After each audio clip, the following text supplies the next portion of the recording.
میں آپ کو یہ بتانے جا رہا ہوں کہ سٹریس سے آپ کی باڈی پر کیا افیکٹ ہوگی. تو چلتے ہیں ایک سوشل سائنٹسٹ کی طرف, اور ان کا نام ہے ڈینیل گولمان. اگر آپ ان کو نہیں جانتے تو ان کی تصویر غور سے دیکھ لیں, کیونکہ یہ ایموشنل انٹیلیجنس کے فادر ہے. یہ جو ورڈ ہے نا ایموشنل انٹیلیجنس, یہ انہوں نے دیا. آپ ان کی بکس دیکھ سکتے ہیں, اور اس میں انہوں نے بتایا تھا کہ ایموشنل انٹیلیجنس کسی کے ایموشنز کو سمجھنا, کسی کے جذبات کو سمجھنا اور اپنے بھی جذبات کو سمجھنا, یہ زیادہ امپورٹنٹ ہے کہ آپ بہت زیادہ آئی کیو رکھتے. اور ان کی بک میں سٹریس کے بارے میں بہت زیادہ ڈسکس کیا گیا.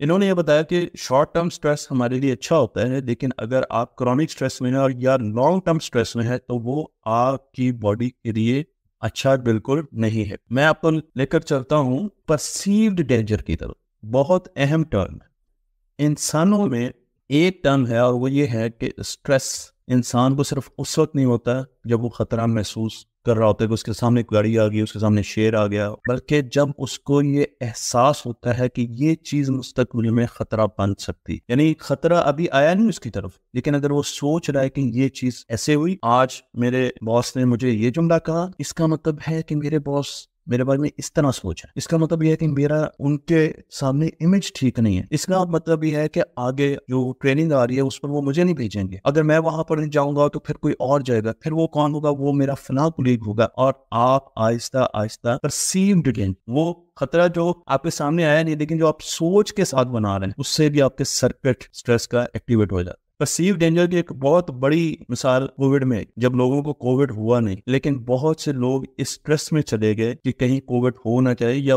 کیونکہ لاک ڈاؤن تھا تو تنہائی کی وجہ سے سٹریس میں چلے گئے, حالانکہ ان کو کووڈ نہیں ہوا تھا لیکن پرسیوڈ ڈینجر تھا. اسی طریقے سے جب ویدر خراب ہوتے ہیں اور طوفان آتے ہیں, کوئی بھی ایسی چیز جو آپ جس کے بارے میں سوچنا شروع کر دیں کہ ایسا ہوا ہوگا, ایسا ہوا ہوگا, یا ایسے ہو سکتا ہے, مستقبل میں یہ ہو سکتا ہے, یہاں پر ایک چھوٹا سا طوفان آئے گا میں, تو وہ بھی سٹریس کا سرکٹ ایکٹیویٹ کر دیتا ہے. اور یہ کام شاید, میں یقین سے نہیں کہہ سکتا, یہ کام شاید انسانوں میں ہوتا ہے. تو پرسیوڈ ڈینجر میں بھی آپ کو سٹریس رسپانس دینا ہوتا ہے, اور جب آپ سٹریس رسپانس دیتے ہیں پرسیوڈ ڈینجر میں, تو فائٹ رسپانس تھوڑا سا بدل جاتا ہے.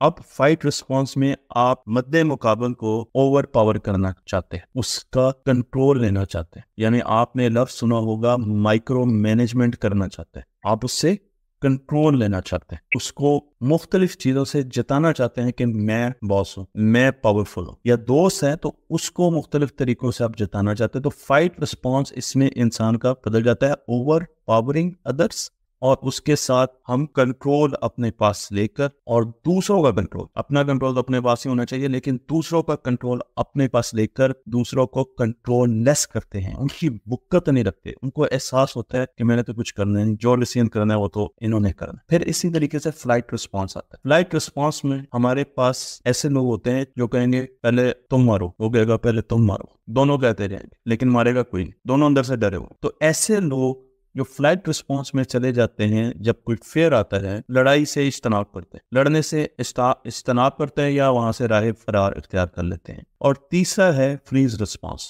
پرسیوڈ ڈینجر میں. اور پرسیوڈ ڈینجر میں فریز رسپانس یہ ہے کہ آپ فوراً کسی کے پیچھے چھپ لیں. سب سے اچھی اگزامپل ان رسپانسز کو جانچنے کی آپ کے بچے ہیں. آپ اپنے بچے کو بنائیں اور ذرا موڈ سنجیدہ کر دیں, مزاح نہیں کرنا آپ نے, اور آپ نے ان کو کہنا ہے کہ بیٹا میں نے آپ سے ایک بات کرنی. اب اگر آپ کا بچہ کہے گا بابا نہیں میں نہیں بات کر سکتا, میرا ابھی ٹیسٹ ہے, میرے ٹیچر نے مجھے بلایا ہے, یا میں نے فٹ بال کھیلنے جانا ہے, میں نے یہ کرنا ہے, میں نے وہ کرنا ہے, آپ کہ نہیں میں نے بات کرنی ہے آپ سے بہت, نہیں میرے پاس ٹائم نہیں ہے. تو اب کیا ہے, بچے کو جب آپ نے کہا نا بات کرنی, تو اس کو اندازہ ہوگا کہ اب تو کلاس ہوگی, لیکچر ہوگا, بوریت کا سامنا کرنا پڑے گا, تو وہ سٹریس رسپانس. اور بچے کا ویسے بھی آپ کو پتا ہے کہ پرائمر برین پارٹ ہے, تو وہ سٹریس رسپانس دے گا. اب پہلا سٹریس رسپانس یہ ہے کہ بچہ آپ کے ساتھ بحث شروع کر دے گا, اگریسولی بحث شروع کرتے ہیں, اور آپ کو احساس ہوگا کہ یہ فائٹ رسپانس. اس کا فائٹ رسپانس یہ نہیں کہ وہ آپ کے ساتھ لڑے گا, لیکن اس کا فائٹ رسپانس یہ ہے کہ وہ آپ کے ساتھ ریٹیلیٹ کرے گا. دوسرا یہ ہے کہ وہ آپ کے سامنے بیٹھ جائے گا اور تھوڑی بار اپنی گھڑی کو دیکھے گا,